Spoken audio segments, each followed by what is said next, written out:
Hi guys, நம்ம kitchen இன்னைக்கு என்ன வீடியோ பார்க்கலாம். நம்ம வந்து இன்னைக்கு டக்குன்னு ஒரு குருமா வைக்க போகிறோம்.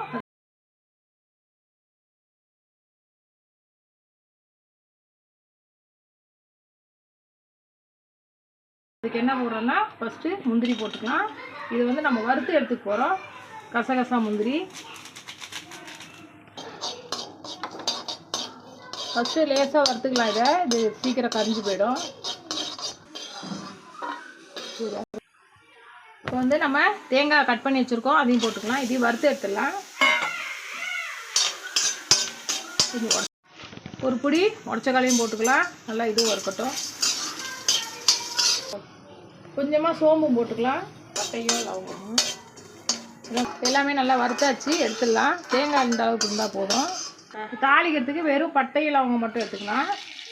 கட் பண்ணி வச்சுருக்கேன், அதையும் போட்டுக்கலாம்.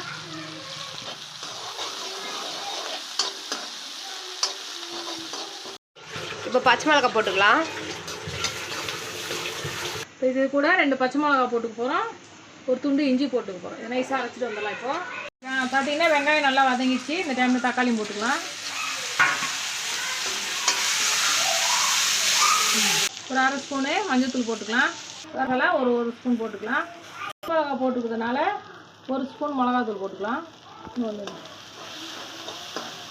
இதுக்கு தேவையான அளவு உப்பு போட்டுக்கலாம். இப்போ நம்ம அரைச்சிருக்க மசாலாவை இது கூட போட்டு போகிறோம்.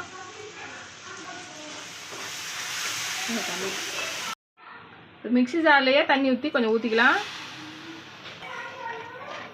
இது நல்லா கொஞ்சம் பச்சை வாசனை போகிற அளவுக்கு வதக்கிக்கலாம். இதை கொதிக்கட்டும். கொஞ்சம் கருவேப்பிலை போட்டுக்கலாம்.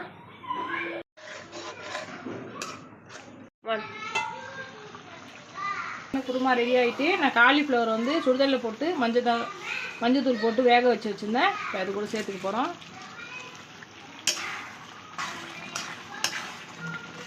நம்ம தேங்காய் வறுத்து போட்டு குருமா செஞ்சோம்னா அது சூப்பரான ஃப்ளேவர் இருக்கும். அதுக்காக தான் நான் இந்தமாதிரி பண்ணேன். நீங்கள் ஒரு வாட்டி ட்ரை பண்ணி பாருங்கள் எல்லோரும்.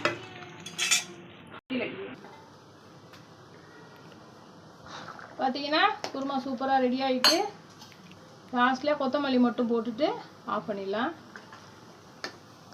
ஈஸியான குருமா ரெடி ஆகிட்டு இந்த சேனலை ஃபஸ்ட் டைம் பார்க்கணும் சப்ஸ்கிரைப் பண்ணுங்கள்.